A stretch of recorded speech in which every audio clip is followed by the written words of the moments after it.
Bem-vindos ao podcast Beethoven no Boteco. No episódio de hoje, temas de suspense e horror. Nós escolhemos 6 filmes, no qual vamos analisar algumas músicas, sons e cenas. Eu sou o Daniel Stunges, produtor musical e dono aqui do Electro Studio. Eu sou o Leandro Coelho, sou compositor, arranjador e orquestrador.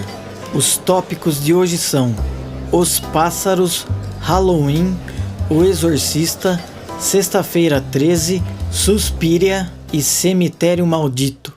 Primeiro filme de hoje, Os Pássaros, lançado em 1963. Ele foi dirigido por Alfred Hitchcock. Uma breve sinopse para quem não assistiu.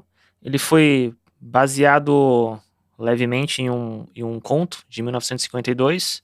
Ele mostra um casal que se encontra na Califórnia. Tudo leva a crer que vai ser assim uma história de romance qualquer, né? Até que começam os ataques dos pássaros totalmente do nada. Agora, sobre a trilha sonora, essa é uma das partes mais legais do filme que me fez escolher ele para análise de hoje. Ele não tem uma trilha sonora assim tradicional. A gente não tem música no sentido assim como uma trilha sonora do John Williams, por acaso. A gente tem, quando tem música no filme, nos poucos trechos é música diegética, é sempre som diegético. O que é o som diegético? Os personagens dentro do filme conseguem ouvir. Então, quando alguém lá liga o rádio, toca uma música, o personagem ouve. Não é uma música que só a pessoa que está assistindo o filme consegue ouvir. Deve ter sido uma escolha do Hitchcock para aumentar a tensão do filme, né? Ter bastante silêncio e também fortalecer o som dos pássaros, né? O que é bem interessante, o sound design dos pássaros não foi feito só com som de pássaros assim normais, né? Tem o som de asas, essas coisas, mas se vocês prestarem atenção, tem um som eletrônico, porque muitos deles foram criados usando um sintetizador chamado Mixtur Trautonium, se eu não estou assassinando a pronúncia dele. Um sintetizador que foi inventado em 1930 em Berlim, e ele foi desenvolvido por um cara chamado Oskar Sala. Esse cara ele é uma das pessoas que fez a soundtrack eletrônica, né, o design do filme, junto com um outro cara chamado Remy Gassman. Né, tipo, o filme é de 63, vai ser um sintetizador dos mais antigos que existem, antes do Moog. As coisas que ele faz eram similares ao Moog, só que de uma forma um pouco mais arcaica, assim, pelo que eu entendi. E também curioso sobre essa parte da trilha sonora que a gente tem, de novo, Bernard Herrmann, mas dessa vez ele é acreditado só como consultor de som. E aí, Leandro, o que você pensa sobre isso? É bastante informação legal que você passou. Tem bastante coisa que eu desconhecia. E qual que é o nome do synth que criaram? Eu tive que anotar porque é muito difícil o nome, né? Mixtur Trautonium. Todos aqueles sons de pássaros, assim, entre aspas, piando e etc, são eles, né? Depois que você sabe, é um negócio que você não consegue deixar de prestar atenção, né? Igual truque de mágica. Depois que você sabe como é feito, não tem como desver. Quando você assiste o filme, você não presta tanta atenção nesse tipo de detalhe, né? Depois que alguém fala não tem música e tudo mais, aí que você começa a prestar atenção nisso realmente, né? E o detalhe do Bernard Herrmann ser o consultor musical no filme também é um lance legal, né? Sim, eu queria saber mais sobre o que ele fez. Sabe o que me chamou muita atenção nesse filme? Foi aquela abertura. Achei incrível as animações, os efeitos sonoros. E já causa tensão, né? Já vai causando tensão desde o início. Tem meio que uma mensagem assim no filme subliminar, tipo, os pássaros estavam aqui o tempo todo, a gente que foi pegando o espaço deles, ou da natureza, a gente que invadiu, Isso, e qual que é o nome do profissional que trabalhou nos efeitos sonoros? A gente teve Oskar Sala, que foi um homem que desenvolveu depois, né, esse sintetizador. Ele não foi o criador. Então, eu queria falar de uma cena aqui desse filme, que eu acho legal, uma cena que sintetiza bem o estilo do Hitchcock também, e acho que é uma das mais fortes, mais famosas desse filme, também que ajuda a passar mensagem sobre o que ele significa e tal, né? Que é a cena do playground.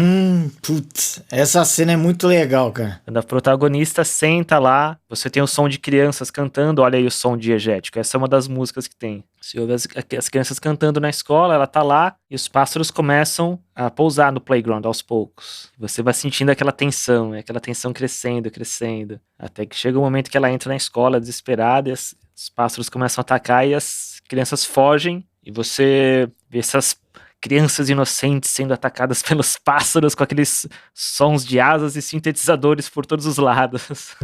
Bom, essa foi minha breve análise de Os Pássaros, o primeiro filme de hoje. Agora vamos pro próximo, que é Halloween. Halloween 1978. Diretor John Carpenter e compositor também o John Carpenter. O próprio diretor escreveu a música do filme. É um Leonardo da Vinci. Né? Exatamente. Uma breve sinopse. Em uma noite de Halloween, o garoto Michael Myers assassina sua irmã Judith. E durante anos ele fica preso em um hospital psiquiátrico sob vigilância do Dr. Sam Loomis. E em 1978, na véspera de Halloween, Michael escapa do sanatório Smith's Grove e retorna à sua cidade natal, Haddonfield. O filme inicia com aquela típica abóbora de Dia das Bruxas, enquanto aparecem os créditos iniciais e a música tema é tocada num sintetizador. É interessante o modo que o John Carpenter criou esse tema principal. Quando ele era adolescente, o pai dele deu de presente um par de bongos e ensinou ele a tocar o compasso 5x4, que é o compasso da música tema do filme.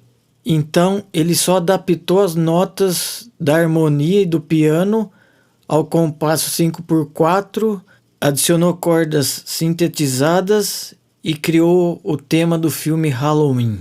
Olha só, a influência da família, né, do pai, que depois de muitos anos ele lembrou do compasso que o pai tinha ensinado para criar o tema do filme, né? Caramba, e um compasso torto, né? 5x4. Sim, e eu não consigo imaginar o filme Halloween sem esse tema. Não tem como, né, desassociar. É tipo Star Wars sem a abertura do John Williams. Isso. E no filme, os temas são bem pontuais. Quando o assassino está por perto ou tem alguma cena de tensão, então inicia o tema principal ou algum outro tema já secundário. E os graves e os agudos nos sintetizadores estão bem espaçados, enquanto o piano toca na região médio-aguda notas dissonantes. Então isso gera uma tensão bem interessante. Assim como o tema do filme Tubarão e também do Psicose, o tema principal do filme Halloween é um dos mais conhecidos do gênero terror. E tiveram várias outras roupagens do tema, como por exemplo, no filme Halloween 20 anos depois, eles orquestraram o tema principal e ficou super bonito. Uma roupagem nova, totalmente diferente da década de 70, porque em 70 era sintetizadores e no Halloween 20 anos depois era a orquestra inteira. Era aquele H20? É esse que é o nome? Isso, H20, é Halloween 20 anos depois. Nossa, que legal. Putz, eu assisti esse filme há muito tempo, né? Eu não lembro. Agora eu fiquei com vontade de assistir só pra ver o tema já. O tema é tocado logo no início do filme, nos créditos iniciais, enquanto a voz do Dr. Loomis vai narrando sobre Michael Myers. E nos 3 últimos filmes que foram lançados recentemente, o tema principal já é uma mistura de eletrônico com guitarra, efeitos de arco de violino passando nas cordas assim da guitarra, uma roupagem bem moderna e com muito mais peso. Eu estava assistindo o making of da trilha e eu vi que eles estavam trabalhando a música no Logic Pro. Eu uso Pro Tools. Eu uso o Logic porque para composição é mais prático, né? É que o Logic é bom para MIDI também, né? Para compor ele facilita bastante. Tá bom? Usuários do Logic, fiquem felizes. É isso aí.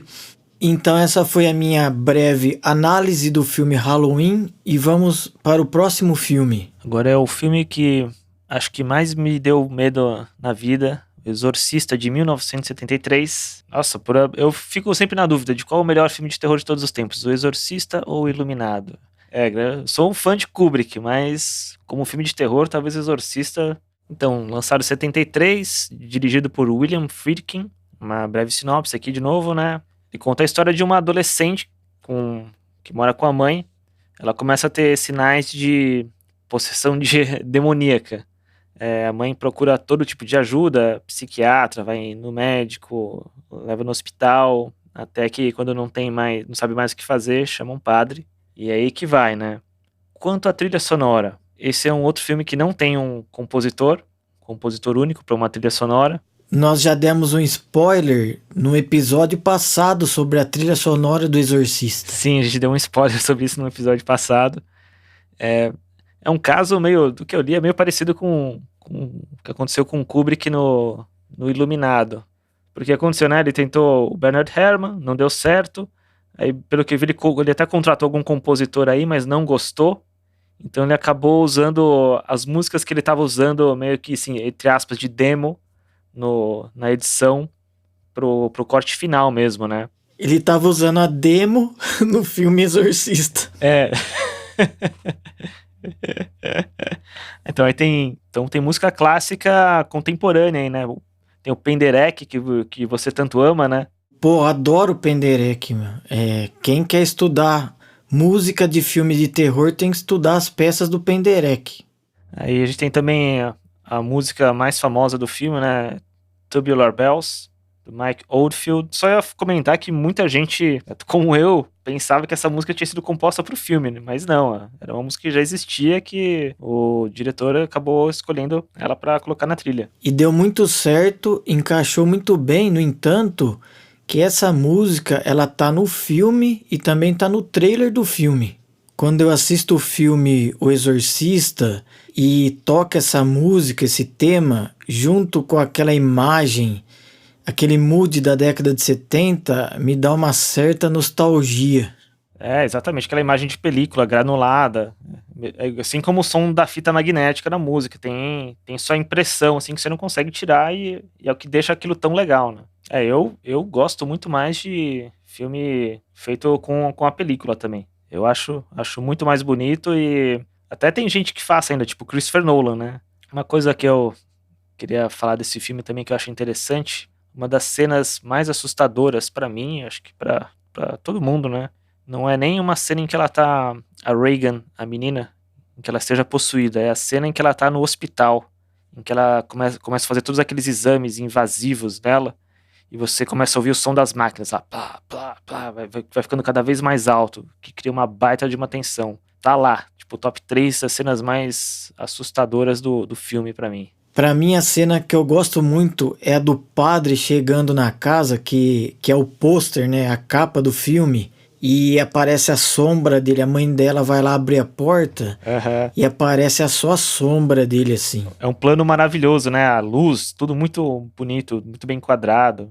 O implícito, quando você não mostra alguma coisa assim, dá mais medo, o suspense dá mais medo do que você vê algo explícito. Tá aí um dos filmes mais aterrorizantes de todos os tempos. Algumas curiosidades que eu queria comentar só. O estúdio chegou a cogitar o Stanley Kubrick para dirigir esse filme. Ele acabou não fazendo, não lembro porquê, não lembro se ele não quis ou se ele estava envolvido em algum outro projeto. Eu já vi até perguntarem para ele numa entrevista sobre o filme. Ele falou que viu, assistiu depois e gostou bastante do Exorcista. Já pensou se fosse o Kubrick? Que louco. Então, pra mim, essa é uma informação nova e eu tô tentando imaginar o Stanley Kubrick dirigindo O Exorcista. Tipo, deu uma tela azul aqui na minha mente. Mind blown, né? Seria demais, né? Mas também é tão perfeito esse filme que eu nesse caso nem vou ficar triste, né? De não ter acontecido. E uma curiosidade que eu vi aleatoriamente por aí já, a atriz que fazia Reagan teve uma época que ela saía com os caras do Black Sabbath nos anos 70.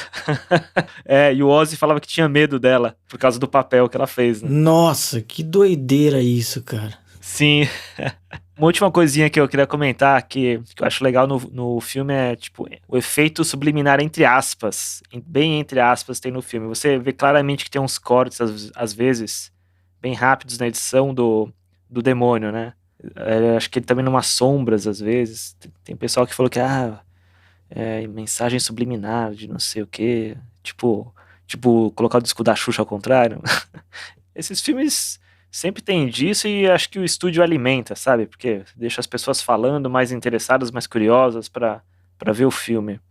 Eu achei legal esses cortes. Não é um efeito subliminar de querer transformar alguém em satanista nem nada assim. É uma da estética do filme, deixar mais aquele negócio com cara de sonho ou pesadelo, talvez, né? Deixar você um pouco mais perturbado. Acho isso bem legal. Bom, essa foi a minha análise então de Exorcista. Vamos agora para Sexta-feira 13. Então vamos lá. Sexta-feira 13 de 1980. O diretor é o Sean Cunningham. O compositor é o Harry Manfredini. Uma breve sinopse.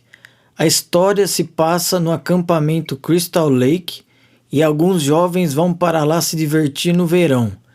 Moradores próximos do local advertem sobre algo ruim que aconteceu naquele lugar, mas os instrutores nem ligam para os boatos e mesmo assim vão para as instalações do acampamento e acabam sendo perseguidos por um assassino.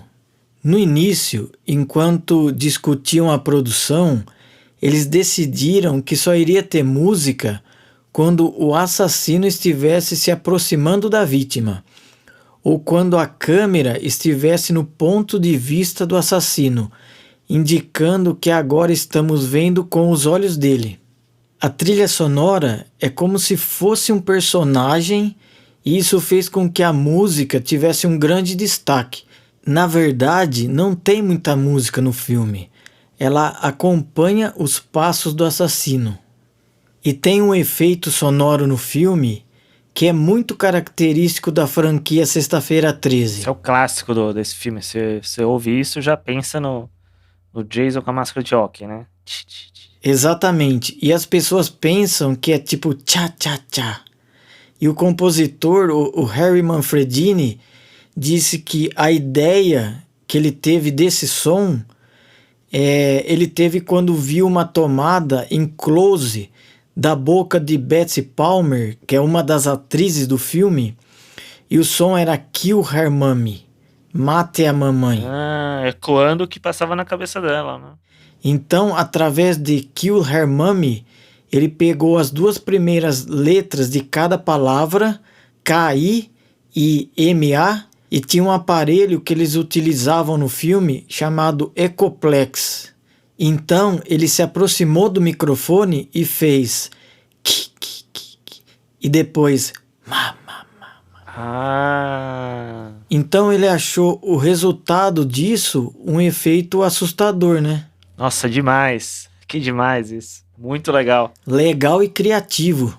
E tem uma coisa muito interessante que o Harry Manfredini falou em uma entrevista, que ele entende muito de música de vanguarda e contemporânea. E uma das coisas que aprende compondo música para filmes é a diferença no modo de compor de outros estilos musicais, que você é 90% dramaturgo, no qual às vezes você escreve apenas uma nota e funciona. A sua obrigação é literalmente com o filme, é enfatizar e ajudar na dramatização das ações e das cenas.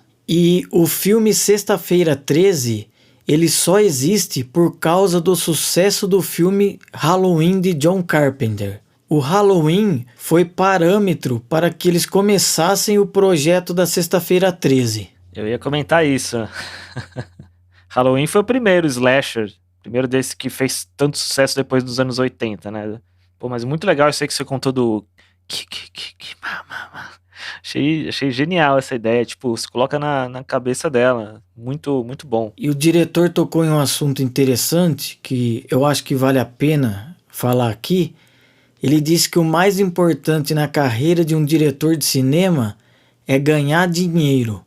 Se o filme que você fez foi sucesso, eles deixarão você fazer mais e mais filmes e correr mais riscos. Isso é verdade. O Stanley Kubrick com Spartacus, o Christopher Nolan com os Batman, depois fez qualquer coisa que ele quisesse, e por aí vai, realmente. Eu queria comentar que eu assisti Sexta-feira 13, cara, 1 milhão de vezes, tipo, todos. Na adolescência, todo final de semana eu assistia algum com o meu primo, ele tinha as fitas VHS. Nossa, eu adoro, tenho em Blu-ray e eu assisto sempre que posso. Então essa foi a minha breve análise do filme Sexta-feira 13 e vamos para o próximo filme. O próximo filme é Suspiria, de 1977, um dos filmes mais malucos de todos os tempos. Quase tirei a sanidade do Leandro, porque ele assistiu esse filme para fazer esse episódio. Eu não conheci esse filme, eu assisti esse filme por causa da pesquisa do podcast e eu só digo uma coisa, esse filme é muito louco, o diretor é muito louco e o Daniel é muito louco. Eu concordo com todas as suas afirmações. Não vou discordar de nada. Vamos lá, continuando. Suspiria, de 1977, tá? Esse não é o remake que teve recentemente. O diretor é o Dario Argento, espero que eu esteja pronunciando corretamente. Breve sinopse. Então, ele é um filme que conta a história de uma estudante americana de balé que chega na Europa, acho que é na Alemanha, para ter aulas em uma super escola de balé. Nisso, eu não vou contar o que está acontecendo lá para não dar spoiler, mas acontecem vários assassinatos e por aí vai, né? É um filme, é um pouquinho slasher também, ele tem um pouco dessa veia. Mais um com trilha sonora interessante, que não é comum. Olha só, a trilha foi feita por uma banda de rock progressivo italiana chamada Goblin.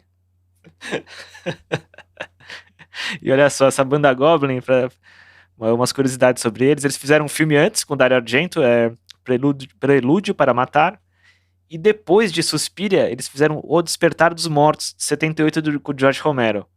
Se alguém já ouviu Krautrock, já imagine alguma coisa, né, nessa pegada na trilha. Então a gente não vai ter de novo aquela trilha tranquila assim, ó. Vou até pegar aqui um comentário que eu vi do John Carpenter sobre esse filme. John Carpenter, que a gente já comentou hoje, que fez Halloween. Segundo ele, esse é um dos melhores filmes de terror já feitos. É engraçado que ele tem exatamente as mesmas impressões que eu. Ele disse que é como estar preso em um sonho. É como ficar preso em um sonho e é extremamente perturbador. O filme eu também fico extremamente perturbado quando assisto.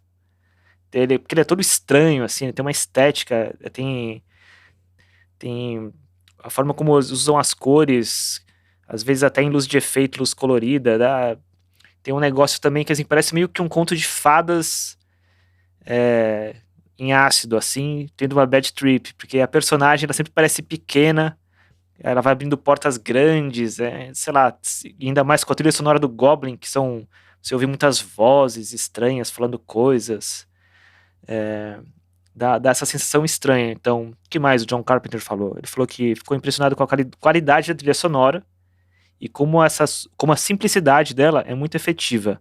Agora, abrindo aspas, ele disse: se tivesse sido uma trilha estilo Mickey Mouse do John Williams, o que se ouve o tempo todo hoje em dia, o filme não teria sido metade do quão assustador é. Concordo, cara, concordo, porque a trilha sonora é muito louca.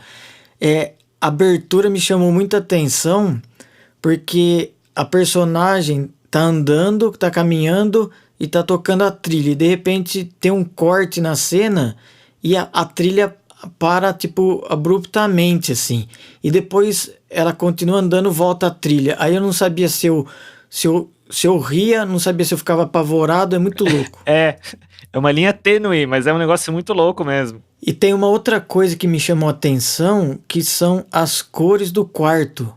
Me lembrou muito as cores do quarto do filme Um Corpo que Cai. Ah, verdade. Porque realmente é um negócio meio lúgubre. Vou pronunciar direito, é um negócio meio lúgubre, essas cores. E uma outra coisa, o que foi aquela cena daquele coração, cara? Aquilo lá é muito louco, muito doido, cara. É muito louca.